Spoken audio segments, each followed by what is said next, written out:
Hello and welcome to polyplane.com. In this pre-flight video, we're going to be talking about object selection. This may sound like a really basic thing, and it is, but you really need to learn how to do it properly in order to make sure that you can manipulate the model in the way that you want to. I have this clamp here on my screen, and it is just a little bit of hardware that I'm actually designing for my van. I thought it would be a good piece to explore the different ways you can select stuff in Rhino. In most modeling programs, the way you select something follows two basic principles. If you go and click and drag to the right, you're going to select whatever's in that window. So if I click and drag to the right and only one thing is in that window that I dragged out, that's going to be what's selected. And if I click and drag to the left, anything that is in the bounds of that window that I've just dragged out will get selected as well. Those are the two basic rules. Now I'd like to get a little more in depth. If you have something that's grouped together and you click on one of the objects, it's going to select everything that's in the group.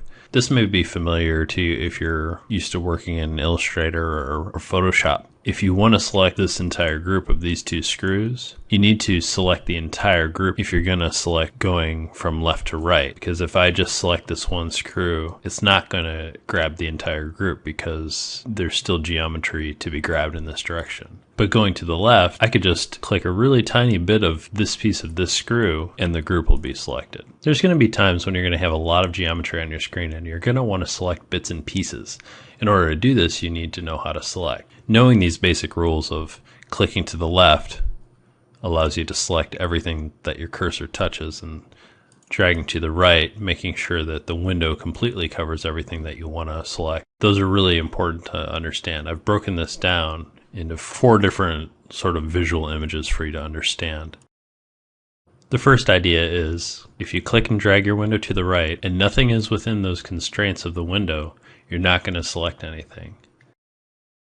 If you're clicking and dragging to the right and you have something that's completely within the window frame that you're dragging out, it will become selected. Likewise, if you click and drag your window to the right and you wind up dragging that window to surround everything that's in your document, you're going to select everything that's there. Finally, if you click and drag a window to the left, anything that's within the boundary lines is going to get selected, even if parts of it are on the outside. So eventually you'll be able to rapidly select things and deselect things using this pretty basic principle. There's many different ways to select things in Rhino. A hotkey that I use a lot is Control A. This selects everything in the screen. Say you want to select more than one thing in a scene. This is easily done by just selecting your first object, holding down Shift, and then selecting your next object. And then you can keep on doing it until you have everything that you wanted selected in your scene. Now that everything's selected, say I want to go back and deselect something. If I hold down Control and click on an object, it'll deselect the objects. This is really handy because oftentimes you'll be quickly wanting to just select and deselect things so that you can move stuff around. I guess this would be the most basic way to select an object in Rhino, is to just click on an object. But when you're far out, sometimes you can't actually see what it is you want to select, and sometimes neither can Rhino. So when you're in shaded view, it's pretty easy to see what you want to get a hold of. If I'm in wireframe, the lines start to blend together a lot, and if there's a lot of overlapping shapes, Rhino's going to ask you what you meant to select. So if I click and there's a bunch of different stuff there, it's asking me, do I want to select the poly surface or that metal bracket, or do I want to select this group object of the screw, or did I not mean to select any of those things?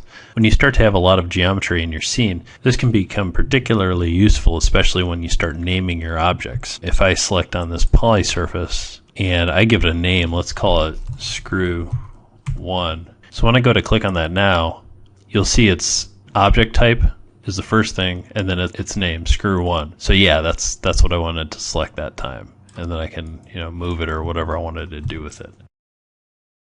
So that's the basic principles behind selecting things. A quick note also, if something's locked, I just locked the main metal piece here. Select all. Obviously, because it's locked, you're not going to be able to select it. A lot of times you'll be sitting there and clicking and dragging on something and you won't understand why it's not selecting. 9 times out of 10, I've found I've either locked my layer or I've locked my object. So just type unlock and it'll unlock everything that's locked. If you type in SEL, a huge drop-down list is going to come out. and show you every possible way you can select stuff. I mean, you can select groups, points, curves, dimensions, all sorts of stuff. So that's just another way. But the ones you really need to know are clicking and dragging to the right is going to select everything that's within the boundaries of the window that you drag out, and clicking and dragging to the left is going to select everything that's in the way of your cursor. So yeah, that's how you make object selections within Rhino. Thanks for watching, and have a great day.